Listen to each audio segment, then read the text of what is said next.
There you are. What are you doing up there? Come on, got work to do.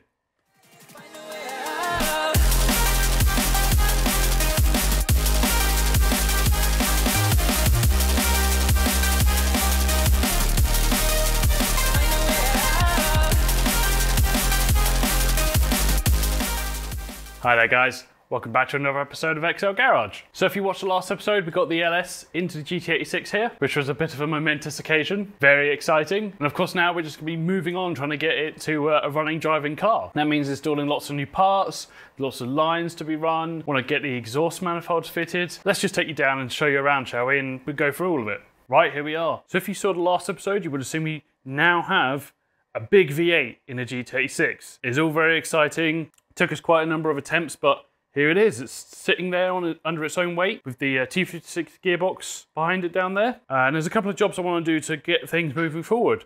You can see I've already started a couple of things. Already got the new brake lines routed through here. Obviously need to tie those down somewhere. Oil filter relocation lines kind of semi-run. They need to get tied up somewhere, and the filter relocation is probably going to go there, so I need to fit that. Also want to fit the big old exhaust manifolds down there. Of course, they go down here, and as you can see, it looks loads of room down this side, but less room down this side because there's a steering column there. So there's a couple of bits I need to fit to kind of shift the steering column over. We're probably going to start on that first. Got some bushings replacement for the steering rack, so it includes kind of disconnecting the steering rack, pulling out the old bushings, pushing in the new ones, and then kind of getting that centered up and shifted over so we can get the manifolds dropped in there. Once that's done, they should drop in nice and easy from the top, and it kind of lets me know how much room I've got to play with down there. I'll need to refit our custom heat shields, amongst other things.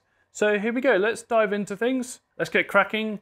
Once we've done that, we can start fitting the wiring loom, start fitting some of the front end here, radiator, headlights, and so on. Let's just hit the ground running with it and dive into it. So I'll see you on our first task. Right, so join me into the car here, and essentially the first thing we're doing is we're going to be fitting the exhaust manifolds, because you know they look good and I can show you guys, and also allows me to route my wiring and some of these lines here to fit around them without getting too hot or anything like that. And what's involved with that is we have to replace the rubber bushings in the steering rack here with these solid ones. And what they do, as you can see, is they're kind of offset. And as you turn it, it will move the steering rack ever so slightly to one side or the other. So we've got to do those. So obviously the first step was to remove the gigantic gnarly bolt out of here. Done that. Now we can pull down the steering rack slightly. Getting these sorts of bushings out can always be a massive pain, but thankfully I have quite a good tool for that, which is this. Haven't used this for many years now, but essentially what this is, well, it's a really long bolt with a gigantic fat washer on it and a cup. And essentially what this does is one threads into the other, and as it tightens, it pulls the bushing out. Easier to show in practice. So one goes over there, the other one goes up through here. Gonna be a little tricky with how close this is to the subframe. Cup goes up here, like so. There we go. Now all we do is tighten down this bolt at the end. And what that does is it pulls the bushing out.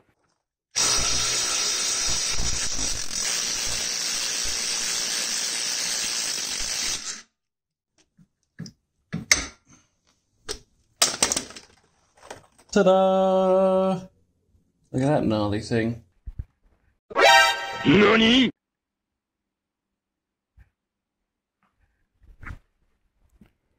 I swear to God, the audio of my videos is going to be the death of me.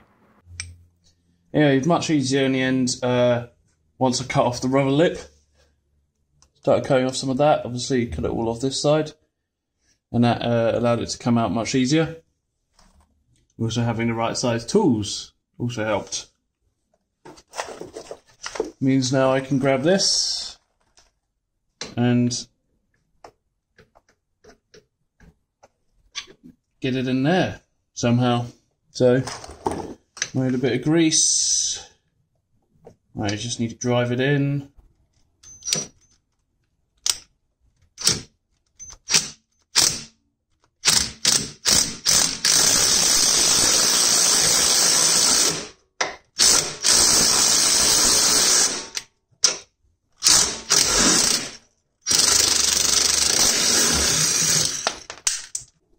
There we go. That's one installed. Now, and all you do now is I just basically install the second one, turn both of these to where they're marked, left-hand drive and right-hand drive, turn it to the point where the right-hand drive is at the top, and that'll shift the steering rack over. I'll get the second one done, and I'll show you it in action. Got both sides in now. All we need to do now is pop the bolts in for these, and I can show you them in action. Twist it around so you've got right-hand drive and left-hand drive and this line in the middle. Just got to twist it around so that right-hand drive is at the top, like so. Now that should allow us to pop these bolts back in.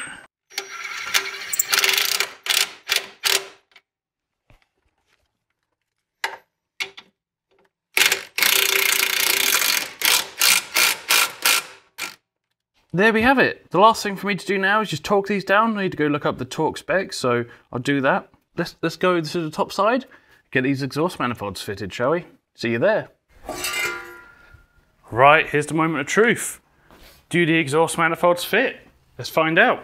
This one should be fairly easy, being that it's got all the room in the world down here. Got the manifold gasket and some bolts.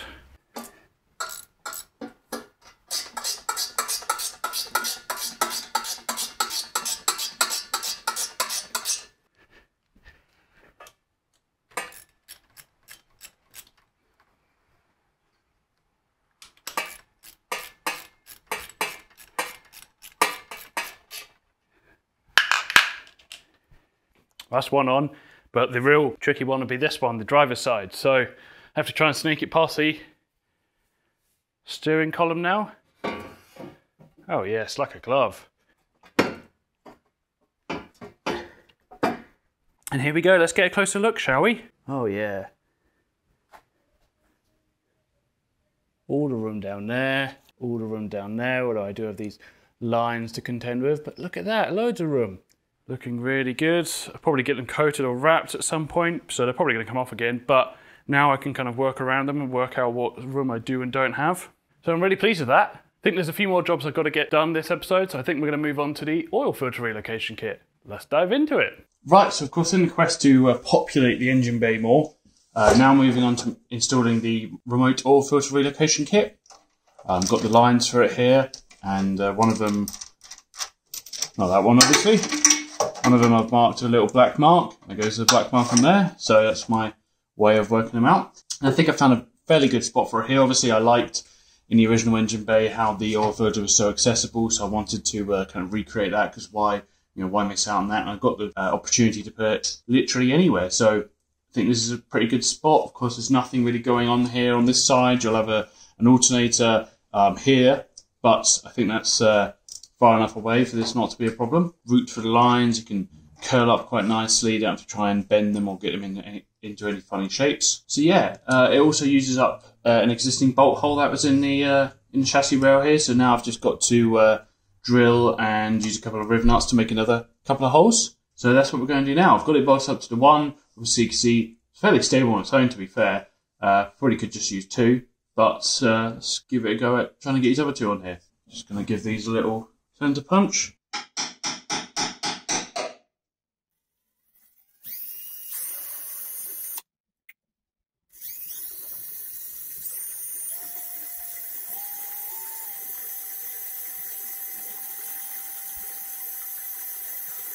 Fantastic. Now, unfortunately, don't really have a proper tool to do these. Riv nuts are quite large. I think they're M8 or so. Just massive, as I said. Bit overkill, but oh well. So I've kind of devised a little tool here to do these. It consists of an original M8 bolt, washer to let that spin, bigger nuts that the bolt can go through. Again, just to kind of hold everything in place. Like a tensiony kind of, whatever you want to call those, to grip things, and then finally the riv nut. Never done this before, so let's give it a little go, I think.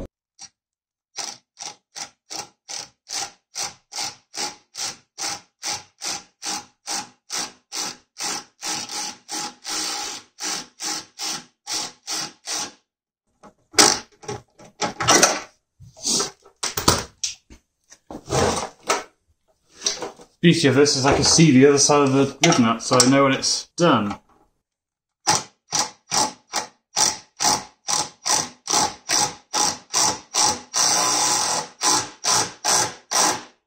Right, there we go. That's all three. Moment of truth then. We got our oil lines, as I said. Let's have a look. This one is the normal one. So it goes here. Always a bit tricky to get these started. Probably helps if I'm turning them the right way as well. And then we got the other one. And of course, being AN lines, they kind of seal themselves. There's no need for any PTFE or any O-rings. And the final piece of the puzzle, although I probably don't need it yet, is a brand new oil filter. Got a big unit, I need to get another one of these when I do my first oil change. Brilliant! That's so accessible, it's so easy. That's a really good spot for it, I'm pleased with that. Just got to tidy these lines, probably kind of P-clamp them on somewhere, onto the block. I think I'll do that off camera, and now we'll move on to something else. Let's go! Right, with all of those bits finally installed, I think the last thing I want to get installed is the prop shaft, or drive shaft, or whatever you want to call this thing. Big spinny, turny thingy. That drives the rear wheels. So this is a big single aluminium one, or aluminum, as it came from America. And of course this just replaces the original two-piece one that was in the car. Obviously the rear's designed for the GT86 diff, and the front spline is designed for the T56. So there we go. 4 bolts and a spline. Nice easy install. Let's hop under there and do it, shall we? Right, so here we are under the car. Now this should be a fairly easy install. Obviously just take off this red cap. Ta-da! Grab the drive shaft. And then just get the splines in there. There we go. All the way in, and then come back out a bit to meet up. And then on this end, we've just got 4 bolts. And I'm just going to use a little bit of Loctite on these. Let's get you in for a closer look, shall we?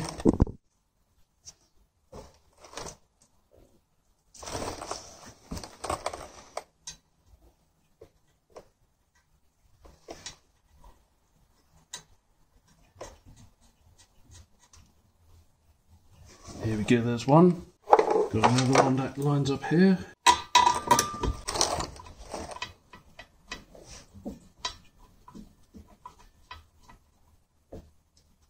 Then all we need to do is turn it. Oh, handbrake might be on. Handbrake was on.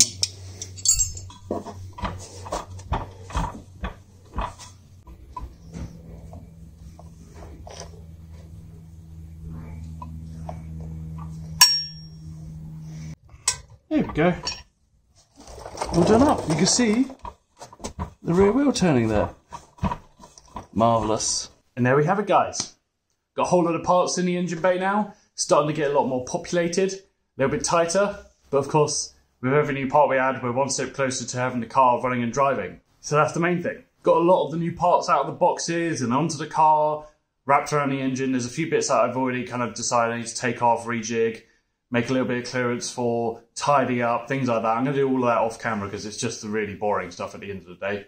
Hopefully next episode we're going to get the intake manifold finished up. There's a few bits I need to do with that, I'll show you. Going to have some more new parts. Literally the final pieces of the puzzle. Water pump, alternator, things like that. In an upcoming episode we're going to be talking wiring. Going to get that sorted, tell you what I've done, what I've got planned. It's definitely an interesting one. Something that I've been doing a hell of a lot of research into, a hell of a lot of learning. Really excited to part my limited and mediocre knowledge onto the internet. So for everyone to ridicule me and tell me I'm wrong and things like that. So that's exciting. But that's where we're going to end today's episode, guys. As always, hope you enjoyed this one. Please give the video a like, drop a little comment down below, and please subscribe to the channel because that would mean a whole lot and really supports what I'm trying to do here. And it's good fun making these videos on YouTube. It's something that I really enjoy doing. So I'd always be working on the car, toiling away at it regardless. So you know, it's just an extra bonus to shine a camera on it. To edit the videos is good fun, but it does take a lot of time. So and it just having to film things just makes everything take, you know, 2, 3 times as long, which is why I don't show everything, obviously. But yeah, that's it. Catch you guys in the next one. Have a good one. Bye for now.